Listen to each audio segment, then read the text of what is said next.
Дорогие друзья, я рада приветствовать вас из солнечной Испании. Благодарю всех за интерес к моему каналу. Особое спасибо за лайки и комментарии. И, конечно, отдельное спасибо моим постоянным зрителям за поддержку. Итак, о пьяных финиках все давно наслышаны. А сегодня я расскажу о финских персиках.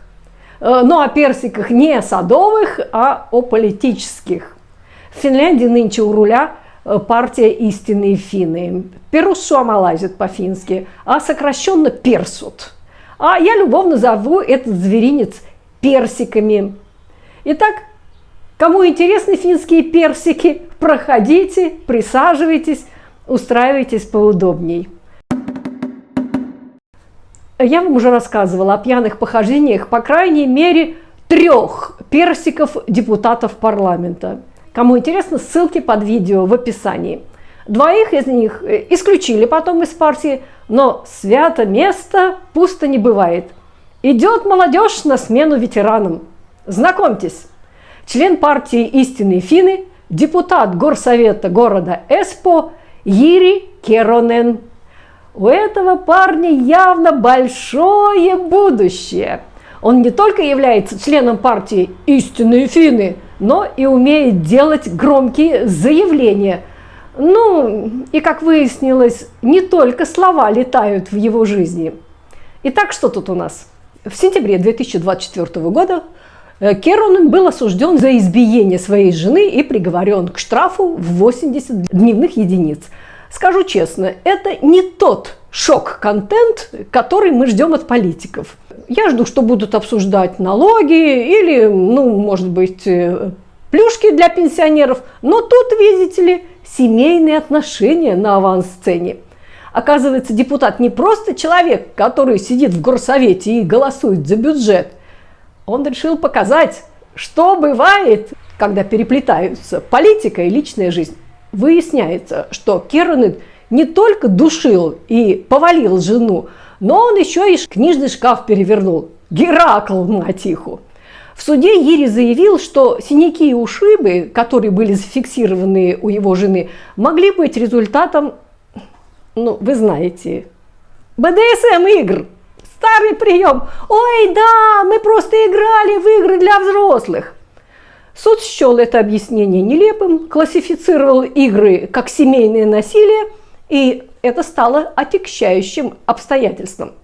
Конечно, такой детский БДСМ-лепет говорит об ограниченной фантазии обвиняемого. Ведь мог он, например, сказать, что у них с женой была политическая борьба, а шкаф перевернул, тренируясь к борьбе за парламентское кресло. Жена, кстати, тоже была оштрафована. Тоже на 80 дневных единиц. За избиение супруга. Это как семейный бизнес. Она, он, она и обе стороны в доле. Причем оба отрицали обвинения. На суде жена отказалась от своих показаний и поддержала мужа. Она отрицала ссору и не могла вспомнить, почему звонила в экстренные службы. Благо, в качестве доказательства в суде была запись звонка в экстренную службу и фотографии с травмами обоих участников. Они напомнили сладкой парочке события того вечера. Но пара стояла на своем. Не бились, а миловались. Видимо, они решили, что в суде, как на политических дебатах, лучше все отрицать, чем признать, что что-то пошло не так. А теперь внимание, вишенкой на торте. Этот парень является членом городского комитета Эспо по вопросам роста и образования, а также является кандидатом на предстоящих муниципальных выборах. Когда его спросили, как приговор повлияет на твою политическую карьеру, он спокойно ответил, как это может повлиять?